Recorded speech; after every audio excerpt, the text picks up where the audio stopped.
Medicine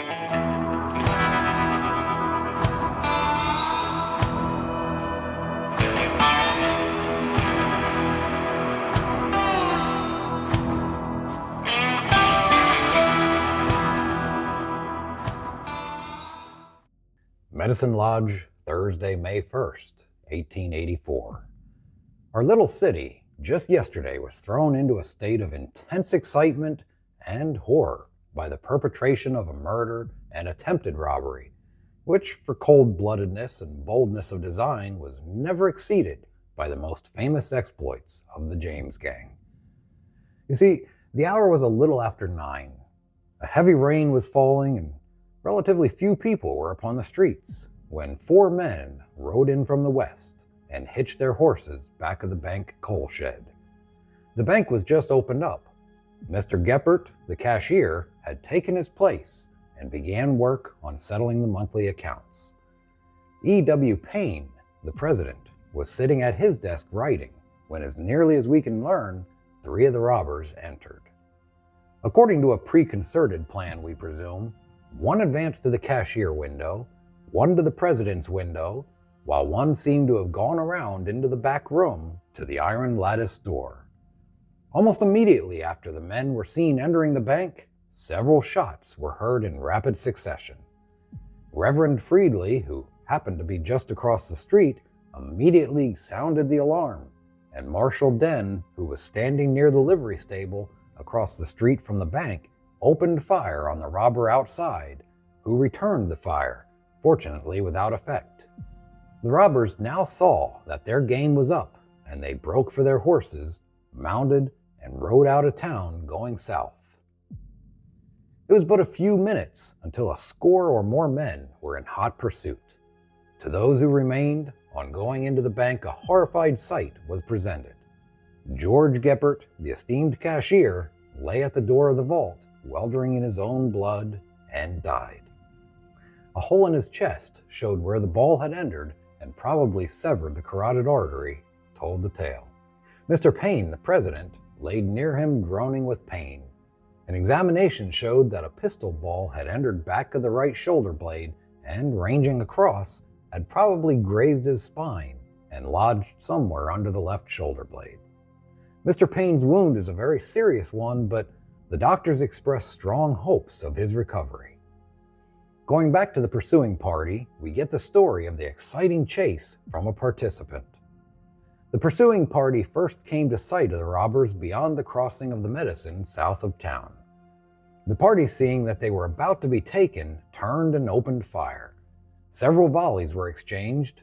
While the fight was going on, Charlie Taliaferro and we believe 1 or 2 others rode around the robbers and headed them off on the south. Seeing that they were cut off in this direction, they left the road and started almost west toward the breaks of the Gypsum Hills, but they were so hotly pursued they took refuge in a canyon some 3 or 4 miles southwest of town. The boys in pursuit surrounded the canyon to prevent the possibility of escape, and George Friedley and Charlie Taliaferro came in for reinforcements. In a short time, every gun and horse which could be brought into service was on the road to the canyon. Before the reinforcements arrived on the ground, however, the robbers had surrendered.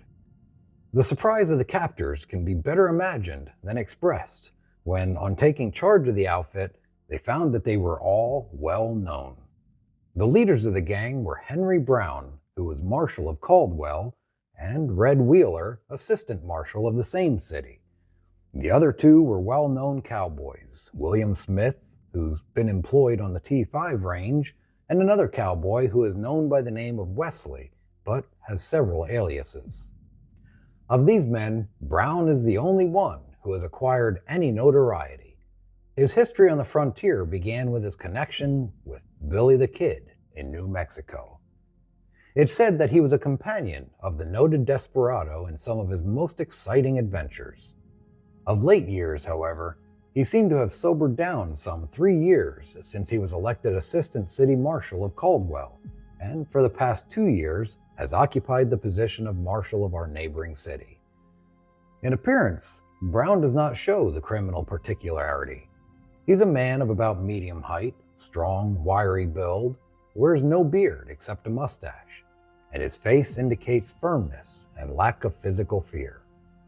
During the time he has held his office, he's killed several men, but it was generally considered entirely justifiable. Ben Wheeler, the man who fired the shot which killed George Geppert, is a large and powerfully built man, sandy complexion, and with rather an open countenance. So far as we know, he's never been noted as a desperado. He has occupied the position of Assistant Marshal of Caldwell for the past 2 years and has been considered, we believe, a good officer. His action yesterday, however, showed him to be perhaps the most cold-blooded murderer in the gang.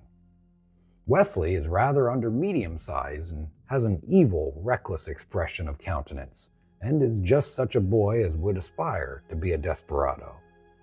Smith is also an undersized man with dark complexion and rather a hardened expression of countenance. When the party were brought in, they were surrounded by a crowd of exasperated citizens, and cries of hang them, sounded on every side, and for a while it looked as if they would be torn from the hands of the officers and lynched on the spot. A somewhat calmer feeling came over the crowd, however. Not that the feeling was way less intense at the desire to do the job, but the desire to do the job up in a more business-like style was greater. All afternoon, little knots of quiet, determined men could be seen, and all over town was that peculiar hush which bodes the coming storm. Little was said, but the impression was prevalent that before many hours, the bodies of 4 murderers would swing in the soft night air. So ended the most exciting and the most sorrowful day in the history of Medicine Lodge. No bank robbery ever chronicled in the annals of time was ever bolder in its design or accompanied by more cold-blooded murder in its execution. That the desperados failed in accomplishing their full purpose was not the fault of their own, but was due to the courage and promptness of a number of our citizens and others. A promptness and courage, in fact, which has rarely been equaled on any similar occasion anywhere.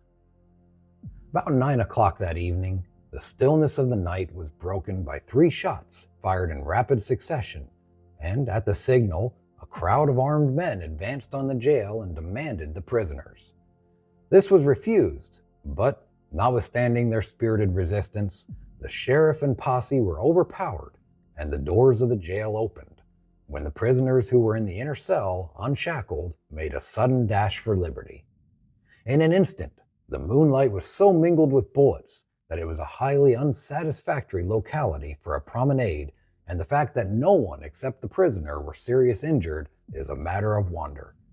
Brown ran a few rods from the jail and fell riddled with a charge of buckshot, besides having a few stray Winchester balls in various parts of his body. Wheeler, Smith, and Wesley were taken by the crowd to an elm tree in the bottom east of town and told if there was anything they wished to say it now, for their time of life was short. Wheeler at the first showed great weakness and begged piteously for mercy. Wesley was also shaken, but he managed to answer in reply to inquiry that he was born in Paris, Texas, in 1853, and requested that word of his fate be sent to friends in Vernon, Texas. Smith displayed great nerve, and he gave directions coolly to sell his horse and saddle and some few other trinkets and send the money to his mother in Vernon, Texas. After the remarks, the ready ropes were fastened on the necks of the robbers, the ends tossed over a limb, and in a moment their bodies swung in the wind. So ends the chapter. No law is to be deplored under almost any circumstances, but in this case, the general sentiment of the community will, the summary of execution of justice by the taking of those murderers' lives. An interesting side note, the president of the bank, Mr. Payne, ended up passing away from his wounds the very next day.